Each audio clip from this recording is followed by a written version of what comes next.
was just really outgoing, really friendly, always busy. I would talk to anyone. I never really worried about anything much other than, are my friends gonna think my shoes are cool or things like that.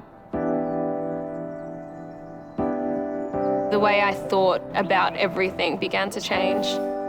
The things that I worried about weren't day-to-day things like homework or problems with my friends or fights with my sister or my parents anymore. I'd think about how lonely I was.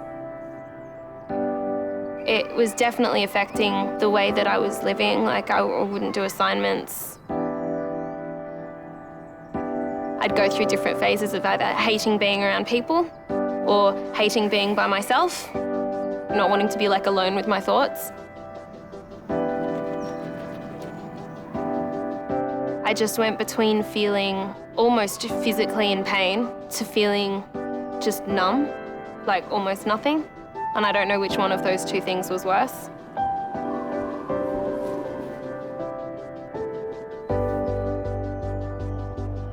I didn't know I was depressed at first. I didn't know that that's what was happening to me.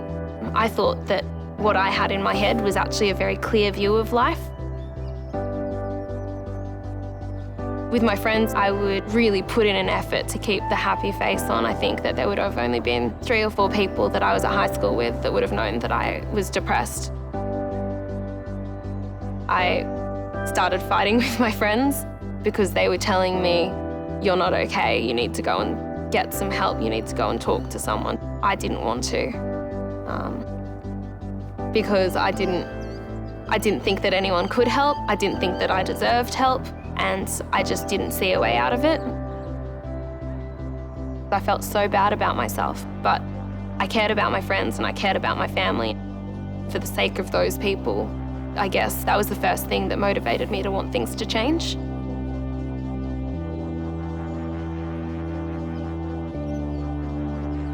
The process of going to a doctor and going to speak to someone who I'd never met before about what was going on was really, really scary.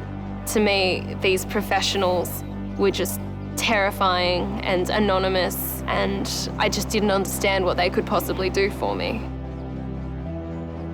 I think it was my school counsellor recommended that I go to Headspace, and my first appointment with at Headspace was with a youth worker, not a psychologist. And they were young, and they just chatted to me, and I felt listened to, and to me that really helped. It's actually a really comfortable place.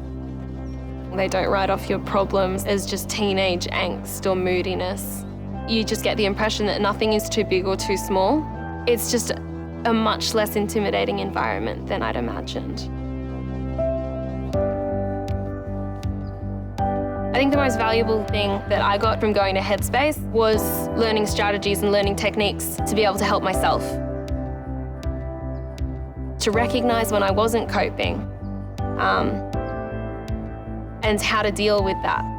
Even if the depression comes back, I know that I can get through it because I've already done it before. I know that there's people who can help me. I know that I can help myself. I have that strength. Everyone's unhappy sometimes. That's not unhealthy. What is unhealthy is when you can't admit to being unhappy and when you can't turn to someone. And Headspace helped me learn how to turn to someone.